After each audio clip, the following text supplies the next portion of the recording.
주님께서 여러분과 함께 루카가 전한 거룩한 복음입니다.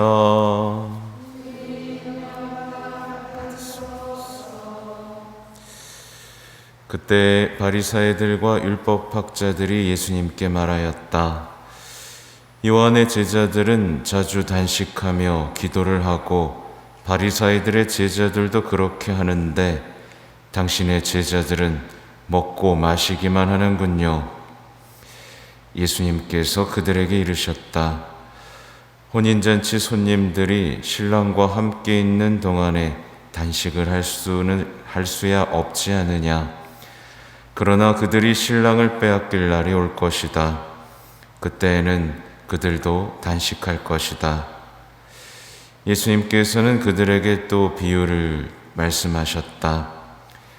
아무도 새 옷에서 조각을 찢어내어 헌 옷에 대고 꿰매지 않는다. 그렇게 하면 새 옷을 찢을 뿐만 아니라 새 옷에서 찢어낸 조각이 헌 옷에 어울리지도 않을 것이다. 또한 아무도 새 포도주를 헌 가죽 부대에 담지 않는다. 그렇게 하면 새 포도주가 부대를 터뜨려 포도주는 쏟아지고 부대도 버리게 된다. 새 포도주는 새 부대에 담아야 한다. 묵은 포도주를 마시던 사람은 새 포도주를 원하지 않는다. 사실 그런 사람은 묵은 것이 좋다고 말한다. 주님의 말씀입니다.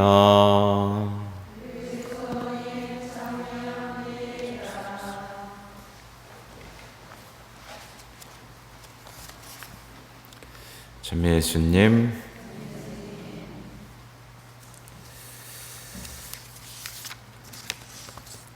오늘 고린토일서 계속해서 이어지고 있는데요. 오늘 중요한 포인트는 저기에요. 1절.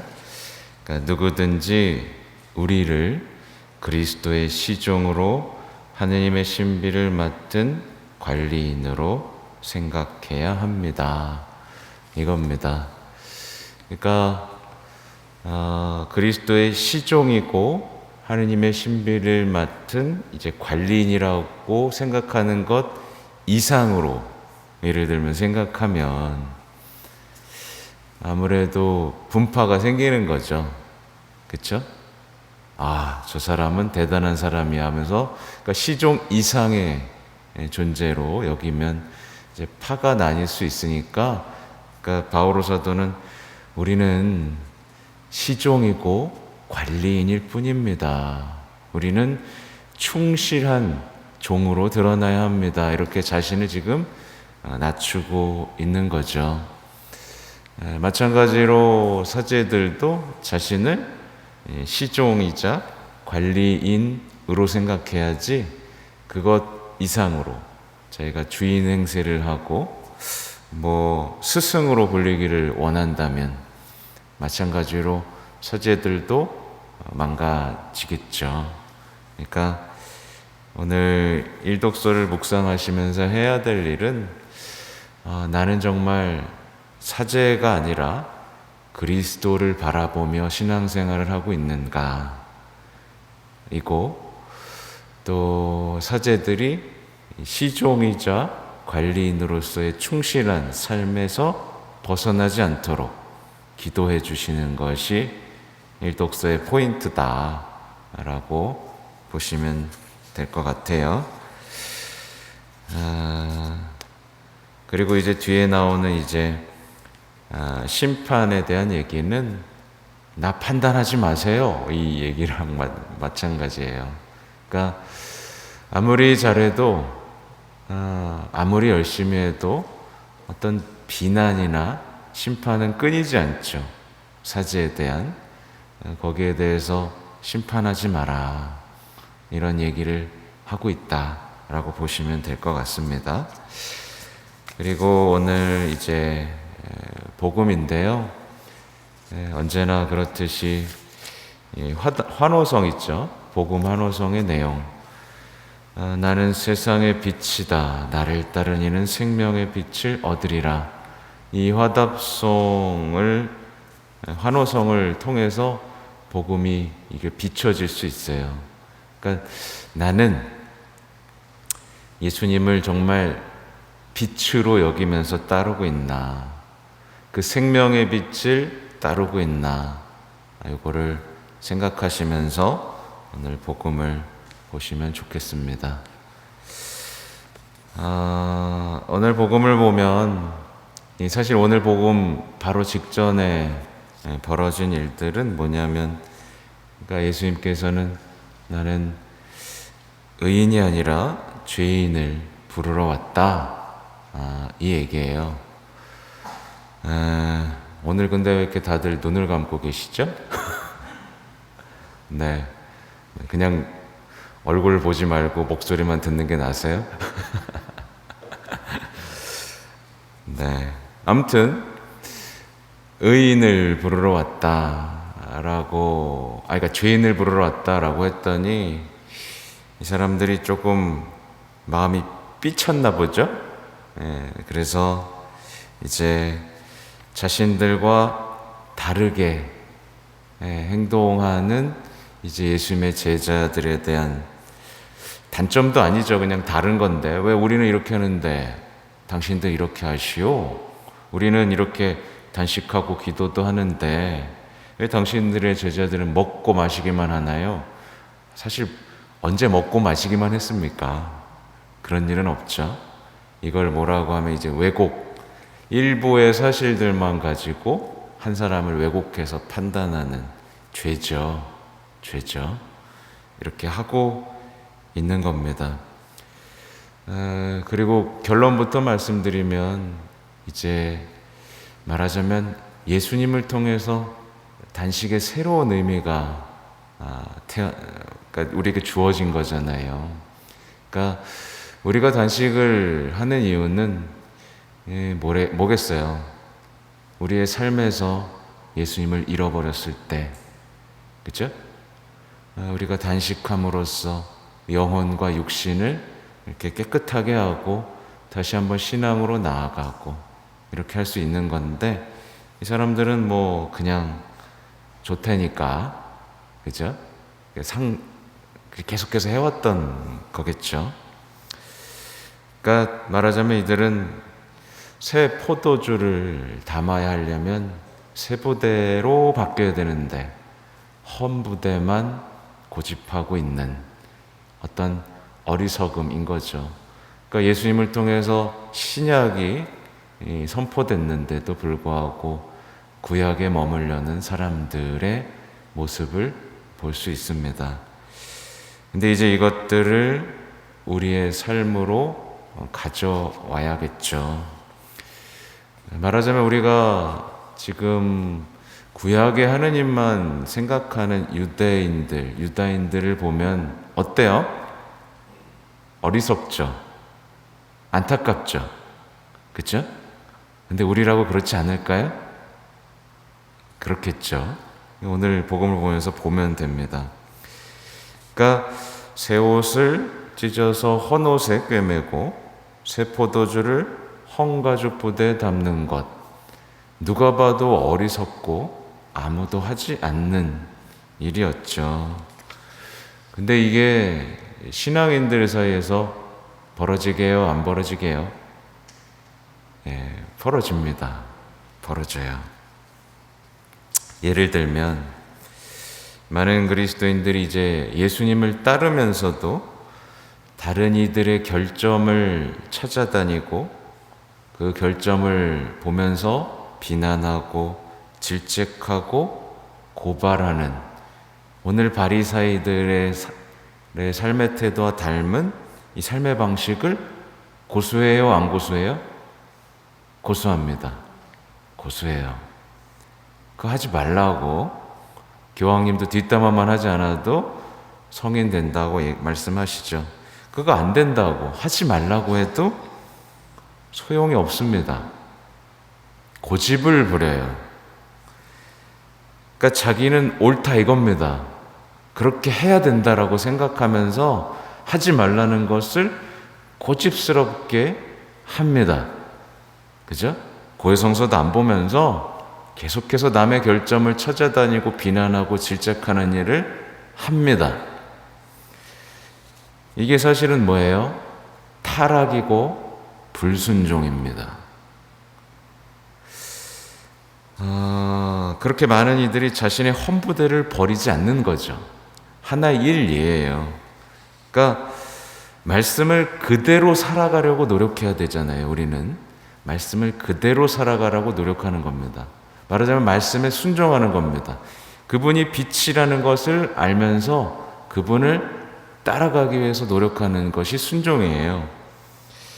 근데 반대로 어떻게 하냐면 자신이 중요하다고 생각하고 확신하는 그 생각들, 신념들을 고집스럽게 살아가는 거죠. 그러니까 묵은 것을 살아내려고 불순종의 길에 들어서는 거예요. 이게 얼마나 무서운 거냐면 나는 하느님을 믿어 라고 말하면서 자신이 믿는 것만 살아가는 겁니다. 자신이 확신하는 것만 살아가는 겁니다.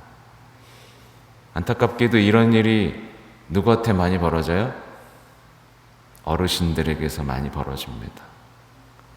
복음이 선포돼도 에휴 아니야 아유 어떻게 그렇게 살아? 난 내가 살아온 대로 살 거야. 이런 고집스러움이 얼마나 많은지 모릅니다. 여기에 대해서 이제 교황님은 따끔하게 이렇게 말씀을 하세요. 여러분이 주님의 뜻 앞에서 고집을 부릴 때 여러분은 우상 숭배자입니다. 주님의 뜻보다 여러분이 생각하는 것, 곧 우상을 더 좋아하기 때문입니다. 많은 경우 우리는 복음과 주님의 말씀보다 복음이나 주님의 말씀에 대한 우리의 해석을 더 좋아합니다. 주님의 뜻은 분명합니다. 성경에 나오는 계명을 통해 보여주시고 여러분 마음속에 계신 성령을 통해서 보여주십니다.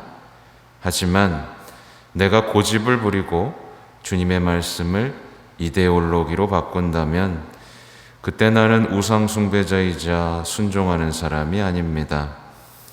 말씀에 온순하게 순종하는 것, 이것이 바로 순명입니다. 그렇죠? 그러니까 고집 부리는 것, 이것이 바로 우상 숭배. 그러니까 일계명을 어기는 것이죠. 당연히 그의 신앙은 와르르 무너진 상태가 되는 거예요.